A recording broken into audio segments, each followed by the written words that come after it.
It's Thursday, July 23rd. This is CTV at 6. Here's what's making news tonight. The Prime Minister and Premiers leave Charlottetown insisting they're united against tariffs. A fight caught on camera in Moncton is being investigated as a possible hate crime. It's nice that we picked up some rain because Friday and the weekend is looking mostly sunny and warm. Live from our Maritimes News Center, this is CTV News at 6. Here is Todd Battis. Good evening. Canada's federal, provincial, and territorial leaders have left Charlottetown vowing to stay united against those White House trade threats. We'll go to the island in a moment, but first, CTV's Jonathan McGuinness has more on the position of the Maritime Premiers. Prime Minister Mark Carney championed Canadian unity at the Premiers' meetings in Charlottetown today. As everyone knows, on Monday, the U.S. administration announced its intention to impose the latest in a series of unilateral, unwarranted trade actions. And we're clear.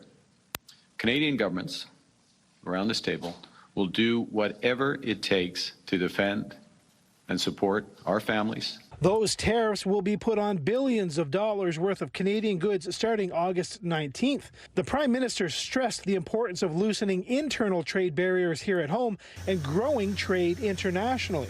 Canada has what the world wants, including being a reliable partner in a world that's anything but. The face-to-face gathering allowed for talks on Canada's response to tariffs, with many premiers wanting clarity on what the Prime Minister plans to do.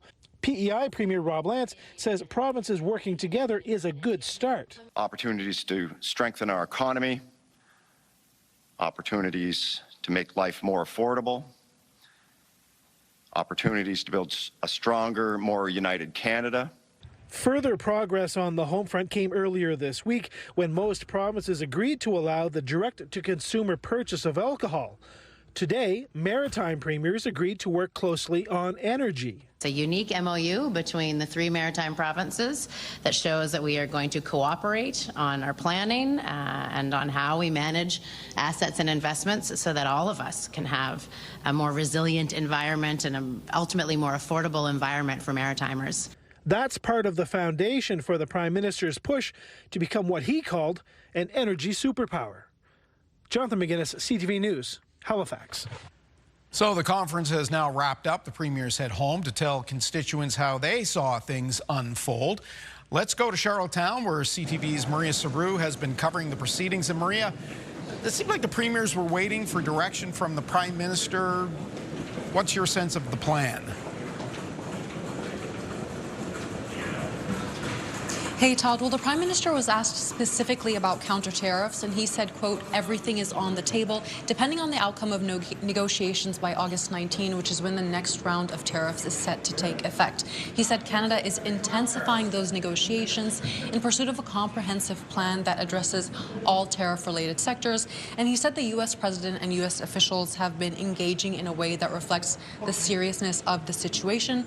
But we didn't hear a clear commitment to retaliation or targeted measures or leveraging specific pressure points. Mark Carney did say that it would be, quote, counterproductive to respond at this stage, but it'll be interesting to see what the premiers think and if they agree, because we have heard different approaches on that. Not a lot of details on what Mr. Carney had to say. What did you hear from premiers about how they want to proceed now? Yeah, we've been pressing the premiers all week about what they want to see happen when it comes to the trade war with the U.S., and we heard different approaches from different premiers. So, for example, Ontario's Doug Ford has been really pushing for retaliatory tariffs, saying we need to hit back at the bully, and he said that he's open to options like Ontario cutting off electricity exports to the U.S. or implementing a surcharge. Meanwhile, BC's David Eby and Manitoba's Wab Kinew are pro-preserving targeted measures like keeping American alcohol alcohol off the shelves. Alberta's Danielle Smith shot down the idea of using oil or potash as leverage. Smith and Saskatchewan's Scott Moe have been emphasizing de-escalation and negotiation, but you know, despite all those differences, the premiers have really been putting on a united front and rallying around a Team Canada approach. Yeah, now I guess it's interesting to see how they play that when they get back to their own individual provinces. Thank you, Maria Saru, our national reporter in Charlottetown for us tonight. And we will speak with the national president of Unifor, the country's biggest union, about the current tariff threat. And a reminder, you can read more about all this at our website, ctvnewsatlantic.ca. Video of a woman being assaulted in Moncton in a parking lot Saturday evening is circulating online. One Muslim group is calling it a hate crime, and police are investigating. CTV's Derek Haggett has the latest. You can't hear what's being said or shouted, but what you can see is hard to watch. One woman repeatedly hits another woman in front of a crowd in a Moncton parking lot Saturday evening. A man is seen yelling at the woman being assaulted. According to national and local Muslim groups, the woman is Muslim and was attending a car parade with her husband, father, and 7-year-old son. The woman is really traumatized, and her son as well. So they are still like they didn't expect this to happen. Especially they were going to have some fun time with the family. Police say they're investigating the incident as a possible hate crime and have identified the people believed to have been involved. Telling them to get out of the country. Essentially, I mean, for us, if there is a hate angle and there's a Muslim identity involved, for us, that's it. I mean, that's Islamophobia. So we want this to be taken seriously, and not just for Muslim, as I said, but for any human being.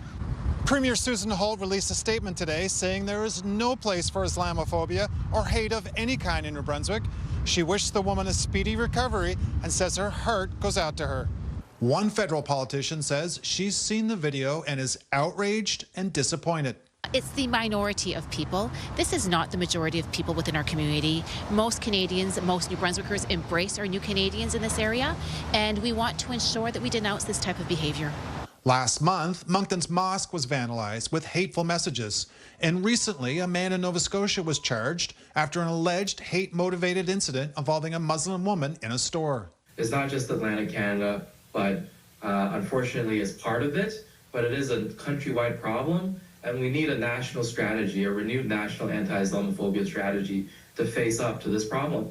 The police say the investigation is ongoing and are asking witnesses to come forward. Derek Haggett, CTV News, Moncton. Tenants living in provincially funded apartments largely for seniors now find themselves sharing the buildings with homeless individuals. Residents say they were not informed and are not happy. A few told CTV's Emma Convey why. All of us are scared to death. It's just a matter of time until some little old lady is going to be bashed over the head for her handbag. Leslie McMichael has been living at Joseph Howe Manor, a designated provincially owned seniors building in Halifax, for the past 7 years. In the last 24 months, she claims she's seen people in her building she never intended to. Drug addicts all of a sudden here as tenants, and they've been bringing in people from the encampments, young people, 16, 17, 18-year-olds, coming in, staying in the apartments with them. Drug dealers as well, some prostitutes. McMichael says drug paraphernalia is often found outside their building. Theft and drug dealing have become common. No help from housing at all, and we're at a loss of what to do. It's not the only seniors building facing these struggles. A few blocks away, Sir John Thompson Manor residents feel the same. Over the winter, there's been a lot of times where there's sleeping bags, suitcases, and tenants have seen people going up there shooting up drugs. Tenant Sean Walsh brought his concerns to government in September. He says they told him they'd be in contact, but nothing came of it. These people need to be properly assessed, and if they're not fit to be put in to regular building. They need to be put in a building where there's treatment. Local councillor Sean Cleary met with tenants to hear their concerns. He heard about rodent infestation and major maintenance issues. With regard to things like drug dealing, the robberies, the assaults, people breaking into others' apartments. I have a meeting coming up with the community response officer for HRP for this area to see what they have been hearing. Cleary explains the municipality does not have authority to make changes. He plans to bring these concerns to the province. In an email, the province told CTV News they do document tenant complaints, security is on site, and they are committed to maintaining a safe environment. Emma Convey, CTV News, Halifax. That's what it looks like in uptown St. John right now. 20 degrees, mostly blue skies. Let's get our first look at the forecast and bring in CTV meteorologist Kaylin Mitchell. A decent-looking day there in the Port City. Absolutely, and we have some sunshine ahead for all three maritime provinces in the forecast. But first, I thought we could start off with some rainfall reports from the latest wet weather system to make its way across the Maritimes. That was Wednesday into Thursday because there was one more final round of rain that had to cross Nova Scotia for today. You can see some of the bullseyes for the rain from this past weather system included down around the south shore of Nova Scotia. Also just received a report from Peter Webb. I want to thank Peter Hebb. I want to thank Peter very much for sending that in to me. It was out of Port Joli, and they picked up around 60 millimeters of rain. You can see Yarmouth 68 millimeters, and automated weather station at Shelburne 75 millimeters of rain. Also some decent totals in the southwest New Brunswick, including around the Fredericton area, 38 to 45 millimeters there. As I mentioned, the last of this weather system continues to clear out for this evening. This rain in Cape Breton will continue to exit to the east over the next couple of hours, and in behind that, it'll be either clear or clearing conditions for a good portion of the Maritimes for the rest of tonight.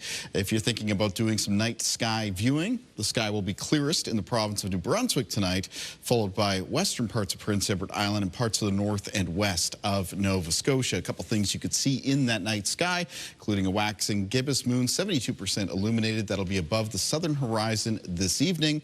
If you happen to see a shooting star, it's probably part of the Delta Aquarid meteor shower, which peaks at the end of this month. The radiant point is near the constellation Aquarius, and that doesn't rise above the southeastern horizon until after midnight.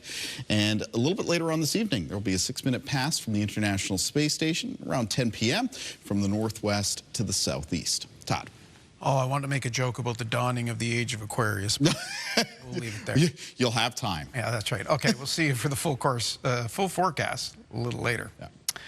The RCMP is rolling out a new look for its police cruisers. It's the first visual upgrade in over 30 years. The RCMP says it improves visibility and provides a modern, distinctive look. The force says there will be some variations with local additions being added. The rollout will be gradual. Current cruisers will stay on the street until they're up for replacement. That's when you'll start seeing the new ones. An election is a few years off in New Brunswick, but for progressive conservatives in the province, a vote is coming up. They have to choose a new leader, and the process is underway with leadership debates taking place. There's CTV's Nick Moore with the details. Hi there, Nick. Well, good evening, Todd. We are well into summer, but the politics has not stopped. And for New Brunswick progressive conservatives, that includes the process of choosing a new leader. The party has been without a permanent leader since the electoral defeat of Blaine Higgs in 2024. The two candidates for leader of the Progressive Conservatives are Daniel Allen and Don Monahan. The two met in St. Leonard on Tuesday night for the first debate of the leadership campaign. It was moderated by interim party leader Glenn Savoy. Debate topics for Monahan and Allen included education, northern and rural areas, road and bridge maintenance, NB Power, and health. The challenge in healthcare is not a money problem. It's a management problem. That throwing more money at the solution is not going to resolve the problem. There were no real knockout moments, contentious exchanges, or major disagreements on Tuesday night. Off the debate stage, the week began with the Allen campaign accusing the Monahan campaign of violating election financing rules. Ultimately, Elections NB said no rules were broken. After tonight, there are no other leadership debates that have been scheduled or planned. And the PCs will choose a new leader at a convention in Fredericton on October 17th. The debate here at the Delta in St. John will get underway in a little under an hour. Todd. All right, thank you, Nick. In Uptown St. John this evening. Last week, you may recall, we reported MLAs in Nova Scotia are among the highest paid in Canada. Now, the opposition is criticizing nearly 24 of them being named ministerial assistants with a $16,000 pay bump. This as government cuts are taking place. CTV's Jesse Thomas has the details. Nova Scotia Premier Tim Houston was absent from today's cabinet meeting, attending the First Minister's meeting in Charlottetown with other provincial leaders, but also absent were 7 cabinet ministers, and there were no acting ministers to take questions from the media in their place. 21 PC MLAs were given $16,000 raises to act as ministerial assistants. Opposition leaders are questioning why these junior ministers aren't filling in to take questions when ministers are absent. They absolutely should be here. You see it in Ottawa for those that are parliamentary secretaries. They fill in question period, and so we need to see some accountability. Finance Minister John Lohr defended the junior minister positions, arguing the assistants are heavily involved in the portfolio work and it justifies the extra pay on top of their base salary. They're very involved, and I think it's been, from our point of view, it's been a very effective program, plan, and we're pleased with it. They know what's going on in the specific department they're involved in. They have a voice in the discussions. If that's the case, opposition argue they should have a voice at cabinet meetings and address reporters when ministers aren't there. It's an expectation for the public to see some return on investment on the money that's being paid as a salary, and I think it's just a way to pay their own people more. A report shared last week by the Canadian Taxpayers Federation showed Nova Scotia MLAs are among the highest paid politicians in North America. Last year, Nova Scotia MLAs saw their base salary increase from $90,000 to $115,000. That includes an additional $63,000 for ministers with a portfolio. Jesse Thomas, CTV News, Halifax. Get the Maritime's top stories, breaking news alerts, and watch live. Download the CTV News app. You've likely seen them in Halifax or Moncton. Perhaps you've hopped on one of those e-scooter or e-bikes for rent. Operators boast they're easy, affordable transportation. Opponents argue they junk up the streets. Now, one city is looking at new regulations. Here's CTV's Josh Smith. Rental operators say business has been good over the past year, with riders using them for everything from commuting to exploring the city. Minus the weather, it's consistent from mid-April up until mid-November. It's pretty good. Many will agree that e-scooters are a great way to get around the city, but officials say they're hearing concerns about where the e-scooters are being left after the ride is over. We see these things on the sidewalk all the time. They're taking space. They're parked all over the place. Officials passed a first reading of the new bylaw this week, which includes all riders must wear helmets and be above the age of 16, and certain areas of the downtown zoned at slower speeds. AI set up on our park and proof photos, so when the customer ends their ride, they have to take a picture of the scooter. If it's not parked on a sidewalk, then the AI will make them retake the video. In Halifax, e-scooters are a common sight, but not everyone is happy. At the corner of Sherbuckler Road and Connaught Avenue, really bad. You have to walk out around them. I mean, I think they're a convenient way to get around, but I do find them a nuisance on the sidewalks. This company says it's already ahead of many of the proposed Moncton regulations. We did get some riders that obviously don't follow the rules. If we're getting consistent complaints about a certain rider, we ban them. Downtown businesses say they consulted the city to develop the incoming rules. They're laying across sidewalks, they're blocking entrances to stores, so having a better setup for how we store them and take care of them, I think would be very welcomed by the business community. Council has set August 17th for the second and third reading of the proposed bylaw. Josh Smith, CTV News, Moncton. For over 2 centuries, the Carlton Martello Tower has kept watch over St. John Harbour. Well, for the past few years, the structure has been under wraps. But as CTV's Avery McRae shows us, the work is done and the tower is ready for its big unveiling. Benjamin Elbaz and his son Justin live across the street from the Carlton Martello Tower on St. John's west side. Since moving here in 2022, the historic site has been mostly wrapped for renovations, but now the old stone can be seen again. We're happy we got the view back. Everything went beautifully and couldn't be more ecstatic with what it looks like. Since 2020, construction has been ongoing. Crews started first with the outer walls. During the past 3 years, the tower has had its interior restored. That includes a fully reconstructed command post and restored heritage elements that hadn't been touched since the tower was finished in 1815. Finish line is in sight for getting the construction finished. Parks Canada Assets Manager Corey Gaudette says the work did have some delays thanks to the skilled craftsmanship and stone required for the job. While some old bricks have been replaced, he says it will still feel like the tower West Siders grew up with. The heritage elements like the steel windows and doors, the original ones will be put right back on the command post at the top, and the tower itself will look almost identical except renewed. We're lucky in a city where we've lost so much heritage. We're really fortunate to have this building. Historian Greg Marquis says the British-built tower never fired a shot, but served a number of military purposes until 1944. They were basically about coastal defense. It's the idea of having a fortified artillery platform. So a small number of men, artillerymen, could watch a coastal area and have a gun battery that could fend off an attack from enemy shipping. Scaffolding will slowly be removed in the weeks ahead. The Carlton Martello Tower is the only of its type still standing in New Brunswick. Todd, the project's final price tag currently sits at $27.5 million. The plan is for visitors to be able to explore the inside of the tower again by next summer. That's something they haven't been able to do since 2015. Todd? All right, that will be popular. Thank you, Avery, in St. John. All right, we'll take our first break of the evening. Still to come, rain and cloud clearing this evening. Kaylin will have those details. But next, the war in Iran is widening. Action in the Red Sea threatens to drive up prices globally. We'll have the details from Washington next.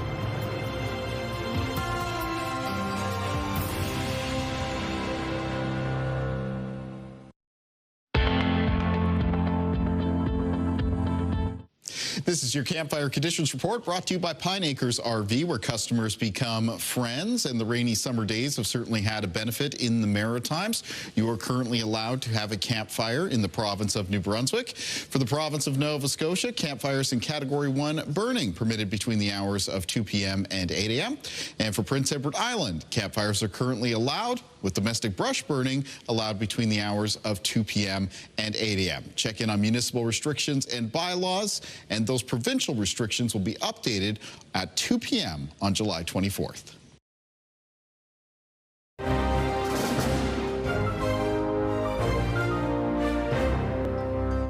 Welcome back on this Thursday evening. A new front is opening in the war in Iran. The Houthis are now threatening ships in the Red Sea, a waterway even more critical than the Strait of Hormuz for global goods.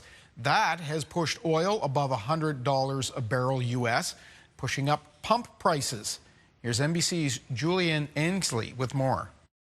Less than 24 hours after announcing a nuclear deal with Saudi Arabia, President Trump throwing a curveball this morning, announcing that the agreement will only happen if Saudi Arabia joins the Abraham Accords. This is a condition that the president has spoken about many times with our Gulf and Arab allies. He wants to see these countries sign the Abraham Accord. Trump brokered the accords in his first term, aimed at Muslim countries normalizing relations with Israel.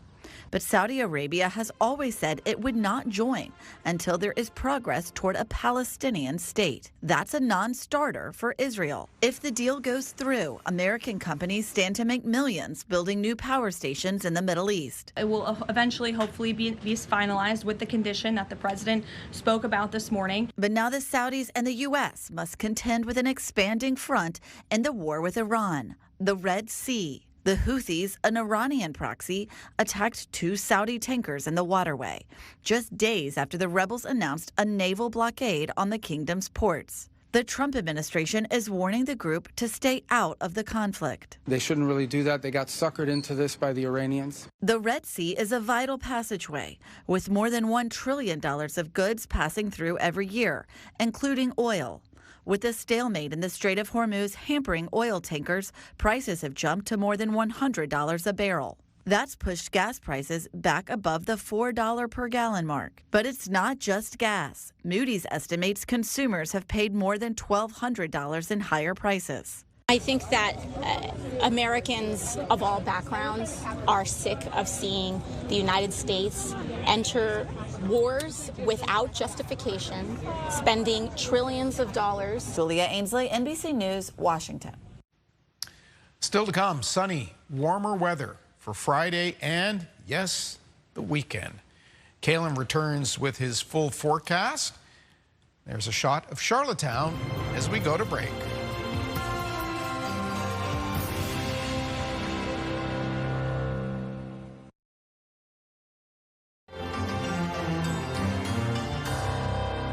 This is the busiest time of year for the North Shore of Prince Edward Island, but you can always find a nice quiet spot. That's Rusticoville, near North Rustico, of course, on the island's North Shore. And a beautiful view no matter where you look. Now, we're going to go from there to somewhere where it was not quite as picturesque this morning because of a certain gal named Bertha. That's right. So this is just an update on the Atlantic hurricane season. This storm system is not going to have an impact us on the Maritimes. Do just like to bring you a little bit of information, though, on them when they do develop and where they're moving. And this one is making its way into parts of Texas. This is a very skewed storm system. In fact, the bulk of the rain with it is actually sitting to the south of where the center of it is, near the surface. So you can see the center is up towards, kind of up towards Houston, but the bulk of the rain is coming in towards the south, towards areas like Corpus Christi over the next couple of days. This is a tropical storm currently, but is coming onshore and through Texas, where it is expected to dissipate. Now, while we're on the topic of some rain, we talked a little bit about rainfall amounts that the latest weather system brought to parts of the Maritimes. Here's where we stand at several locations in the region as far as total precipitation goes compared to the 30-year average for this month so far. You can see that we're doing pretty good across a good portion of the Maritimes as far as picking up what the average amount of rain is for this month. A little bit above in the southwest of Nova Scotia. Yarmouth there sitting at about twice the average currently. There's been some heavier downpours and some thunderstorms in that part of the region. Parts of the Maritimes that are still a little bit drier include areas of the north and east of New Brunswick. You can see Miramichi. They could probably use a little bit more rain there. Areas of Prince Edward Island in the southeast of New Brunswick, where you can see those rainfall totals sitting about half or below the average right now. Taking a look at our timeline for cloud cover and precipitation, what is left of some rain is exiting Cape Breton this evening. In behind that, it'll be a clear or clearing sky with the exception of some fog patches developing in the province of Nova Scotia that will be around for the start of the day for tomorrow. Now, Friday morning, we'll see those fog patches dissipate, and then moving into Friday afternoon, it'll be sunny for New Brunswick. It'll be mostly sunny for Prince Edward Island, a little bit of thin high cloud cover into the east of that province, and a mix of sun and cloud for the province of Nova Scotia. Taking a look at winds in the forecast for tonight and for tomorrow, they're going to be a west and southwest wind and fairly light by our standards here in the Maritimes, mostly sustained between 10 and 20 kilometers per hour. Low temperatures in the forecast for tonight around the region. Parts of the west of New Brunswick will see some lows tonight, fall into a range around 6 to 10 degrees. Much of the rest of the Maritimes tonight can expect low temperatures between about 10 and 14. And then high temperatures in the forecast for tomorrow in the north of New Brunswick between 25 and 28 degrees. So very warm summer day, very sunny as well, light southwest wind. Fredericton tomorrow with a high temperature near 28. Same thing goes for McAdam and St. Stephen. It'll be closer to 24 for Grand Manan, Campobello, and St. John. 27 degrees for Moncton in the southeast. Prince Edward Island on Friday, very sunny. A lot of high temperatures near 25 degrees, so mid-20s. Parts of the coastline a little bit closer to 22, including Surrey there with high of 22 in the forecast. For Cape Breton for tomorrow, the high temperatures will be in the low to mid-20s, including 22 at St. Peter's, but then 25 at Bedeck and 23 for Sydney and Ingonish. And then on the north shore of Nova Scotia, most of the high temperatures will be around the mid-20s. On the eastern shore, close to the coastline, low to mid-20s, but as soon as you get away from the coastal areas, high temperatures will be up around 25, 26 degrees. It'll be 26 for Truro for tomorrow, 25 for the city centers, Halifax and Dartmouth, 25 for Amherst, 22 at Parsboro. The Annapolis Valley with high temperatures near 26 on Friday. And moving to the south shore of Nova Scotia, it'll be 24 for Liverpool and Shelburne, and then near 22 for Yarmouth. Let's take a look at the extended forecast, beginning first with New Brunswick. So the sunshine is going to be around into and through the weekend, and so will the warmth. High temperatures for New Brunswick, mostly up in the high 20s, both Saturday, Sunday, maybe even Monday of next week. Cools a little bit on Tuesday, but still a mix of sun and cloud. Then we get to a chance of showers on Wednesday, followed by the possibility of some rain on Thursday of next week, and I think by that point in time, we'll be ready for that rain. For Nova Scotia in the forecast coming up for the weekend, mostly sunny, very warm. Temperatures a little bit more moderate on the coast. There'll be a chance of showers on Monday. Tuesday, a mix of sun and cloud, followed by a chance of showers on Wednesday, and then rain possible on Thursday. And for Prince Edward Island, the forecast, sunny, very warm weekend ahead away from the coastline. High temperatures will be mostly around the mid to high 20s. It'll be mid-20s on both Monday and Tuesday with a mix of sun and cloud. Chance of showers on Wednesday, and then rain possible on Thursday of next week, Todd. That weekend forecast is perfection. It's pretty nice. Hey, that is a perfect July summer weekend. Thank you, Kayla, and we'll check in for the wake up a little later. Next, we're joined by Lana Payne, president of Unifor, which represents workers in some of the largest industries impacted by U.S. tariffs.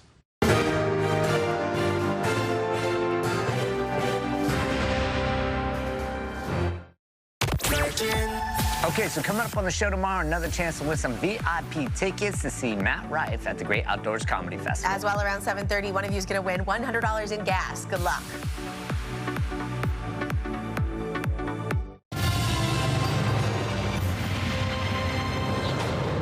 Tonight, we're joined by Lana Payne, national president of Unifor, which, of course, represents workers in some of the largest industries impacted by U.S. tariffs.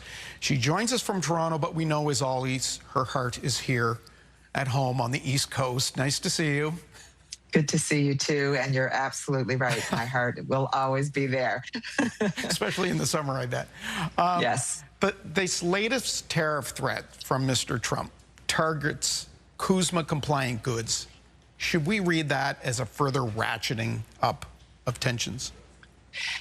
Yes, because it was always going to be this way as we got closer to what I would call a real bargaining table, Todd. And I feel that we're getting there now. That seems to be the indication. This is his play to obviously pressure us to give more. It's been his play for the last 18 months. Honestly, it feels like Groundhog Day 10.0 at this point. And for us as Canadians and for the Canadian government, we have to stand firm and hold the line here. No more concessions. We have given a lot of concessions already, and we can't be doing this anymore. That has to be one lesson learned from the last year and a half. You believe this also shows the U.S. administration showing its hand. How so? Yeah, I mean, they're listing their irritants, as they call them. And what I would say is their irritants are our leverage. And they're retaliating right now on a couple of things. They're naming the fact that many provinces have continued to leave booze, U.S. booze, off the shelves, including those in Atlantic Canada, of course. And secondly, the retaliation that we did in order to protect auto jobs in this country. That was named this week when they slapped a 50% tariff on about $28 billion worth of Canadian goods. And in some ways, it's like a masterful class of gaslighting us, painting us as the aggressor in this trade war, when, of course, they violated CUSMA 6 ways to Sunday, including a side letter when we speak about autos that actually excluded autos from any Section 238 tariffs. And yet here we are, 25% tariff on autos using that piece of their legislation. The fact that oil and gas is not mentioned, potash is not mentioned. You know, Mr. Trump has said he doesn't need anything from Canada, but you can read between the lines there. Yeah, he totally is tipping his hand here. These are very important inputs, as is aluminum, by the way, but they have put a tariff on that because some aluminum companies in a part of their supply chain are doing really well right now because of that tariff. But these are things that they need to build things in the United States. And obviously farmers in the U.S. need potash. They need our energy to put in their oil refineries. There's no doubt about any of this. So the reality is there is a path forward. But I do believe the next few weeks are going to be very tricky. And if what we're hearing from Ambassador Greer right now is how they want to approach these talks, which is to do a side deal with Canada, to do a side deal with Mexico, and then sometime in 2027 get to the heart of CUSMA, then I think that that's a problem. And we have to resist that, particularly if the deal isn't going to be good enough for Canada, because I suspect what they will do is look for us to play our leverage, and then we are left with a bigger problem, which is these 238s still being in place and still having an impact on workers in a whole host of sectors, including the forestry sector, the auto sector, and others. I know you're in Toronto, but you're watching events in Prince Edward Island very closely and hanging off these words that the Prime Minister is saying. He said this afternoon that Canada is ready for whatever comes of negotiations, but surely we can't replace the U.S. market. No, I mean, it would take such a long time to diversify, even to get to a halfway point of that. That is the reality. They're our neighbor. They're always going to be our neighbor, and we will always have to have an economic trading relationship with them. We do need to diversify. There's no doubt about that. I think that we've had a good attempt at starting that process. I think in the next 30 days, we should also double down on buying Canadian. And that means, ratcheting up the contracts that are in the system, the procurement dollars that provincial and federal governments need to spend those in Canada, build transit in Canada, build the trains we need, get those things started, more ships. We have a robust shipbuilding industry in Canada, including in Atlantic Canada. Let's do more of that and show the U.S. that we're not going to be depending on them when it comes to these big procurement dollars. And we could do a lot with that. As all this is going on, you're in negotiations with the automakers. You just inked a deal with Ford. How difficult is planning for the future for both sides with the background of all this trade uncertainty? Oh, I wish for any environment but the one we're in right now, but this is what I have and this is what I'm dealing with. I would say to you, we chose Ford Motor Company for a very good reason. We felt we could get the best agreement from them that then we could go and lay at the feet of General Motors and Stellantis. And that's what we've done. We've achieved a very strong collective agreement that includes also investment in Ford facilities in Canada, which is something we always have to bargain to make sure that we have product in our plants. And now it becomes, how do we achieve something similar here with General Motors and Stellantis? They will be tougher, but it is very tough in this environment. Let me cut in here because I've only got a few seconds. I'm sorry to cut you off. So it's your belief that the automakers are staying? I don't believe they have a choice. The Canadian market is too important to them. It's a $100 billion market. We need to for sure shore up our own policy that supports companies that build in Canada. Let's, if you want to sell here, you need to build here. Let's put policy around that and make sure that it's effective so we can keep Canadians working in good union jobs. Lana Payne, National President of Unifor, thank you very much for making time for us. Always good to speak with you and get your perspective. Thank you, Todd. Take care. You too. We'll take a break. Much more still ahead.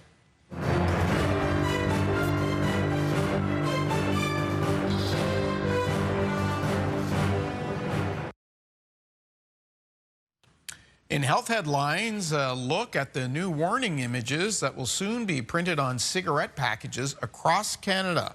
With the Thursday edition of The Lifeline, here's Amanda Debison. A new set of graphic health warnings is on its way to cigarette packages across Canada. The new designs highlight the health impacts of smoking for both smokers and those around them. The images are the fourth set of warnings mandated by Health Canada since 2000. They aim to reduce tobacco use to less than 5% by 2035. The updated messaging will be required on packaging by August 1st. A transmissible skin cancer has been found in freshwater fish in parts of Canada and the U.S. A new study found mysterious black skin lesions on bullhead catfish is linked to melanoma, an aggressive form of skin cancer. Researchers at the University of Vermont say the disease can't infect other species and that there is no known risk to humans. This is only the fourth form of transmissible cancer ever documented in the wild.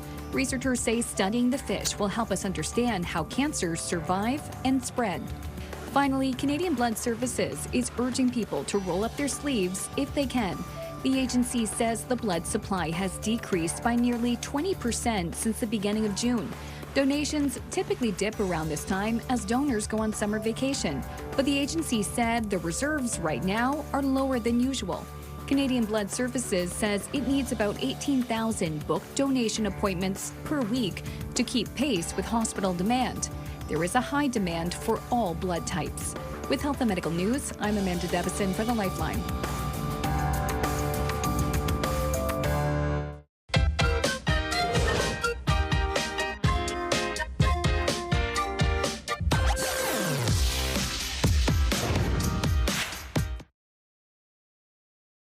In our market report, this was not a good day for the Dow Jones, which closed the trading day 500 points down. Oil prices shot up, as you heard earlier, with another twist in the supply route coming out of the Middle East.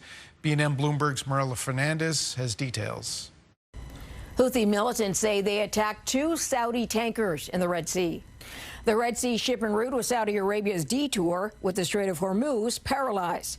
The Houthis are backed by Iran and operate out of Yemen.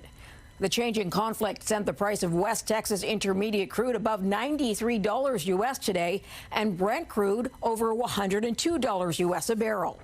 Here are the closing numbers for the day.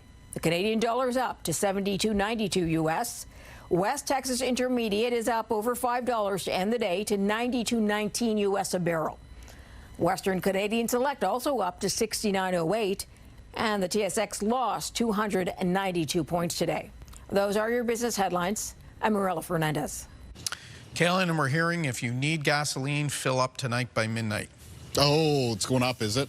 That's what we're hearing. Okay. Well, temperatures will be going up in the Maritimes over the next couple of days if we're going to put a little bit of a silver lining on things headed upwards. Well, let's take a look at a viewer picture for tonight. This is a beautiful one. It's coming in from dusk at Cape Sable Island, the southwest of Nova Scotia, sent in by Wendy Gallant. I want to thank Wendy very much for taking the time to send this in. Nice silhouette there, a little bit of wildlife. Got the deer and the tree and some low cloud in the background. Cape Sable Island for tomorrow. Might be some low marine cloud or some fog around first thing in the morning. Now that should be dissipating and clearing up a little bit heading into the afternoon, so the sun will be shining through. High temperature near 20 degrees. A little bit of a southwest wind will be onshore off the Atlantic waters. Day planner for tomorrow around the Maritime region, so some patchy fog and cloud for the province of Nova Scotia. Fair amount of sunshine, though, for both New Brunswick and Prince Edward Island to start the day. Early morning temperatures in the Maritimes, mostly around the low teens. And then moving into and through Friday afternoon, it'll be sunny for New Brunswick and mostly sunny for Prince Edward Island, and a bit more of a mix of sun and cloud for the province of Nova Scotia, though a lot of the cloud cover that will be around for tomorrow will be thin, high cloud cover. High temperatures tomorrow, mostly mid to high 20s, though if you're down and on the Bay of Fundy coastline in New Brunswick and directly on the Atlantic coastline of Nova Scotia, temperatures there will be a little bit more moderate, mostly around the low to mid 20s. Let's find out what's ahead on your Morning Atlantic. Friday on your Morning Atlantic, Scottish Heritage. The New Brunswick Highland Games are back to celebrate Scottish and Celtic culture. We'll get all the details on this year's event. Start your morning with us Friday on your Morning Atlantic on CTV2 and Crave. That's a good one at Government House in Fredericton. Finally for us tonight, an unexpected visitor stopped by a Southern California office this week, and it was not there to pay a bill. A small black bear, you'll see it there, wandered into the Water District office in San Bernardino yesterday afternoon. Video shows the bear, there it is, standing on its hind legs to get the front door open for nosing around. Then he comes inside and he explores the office area. Yes, it was during the day and there were workers. He spotted a worker and decides he doesn't want any part of that turns around and leaves without ever paying his bill. That's our look at the day here at home. Bruce Frisco is here at 11:30. The web and the app has updates anytime. I'm Todd Battis. See you tomorrow. Good night.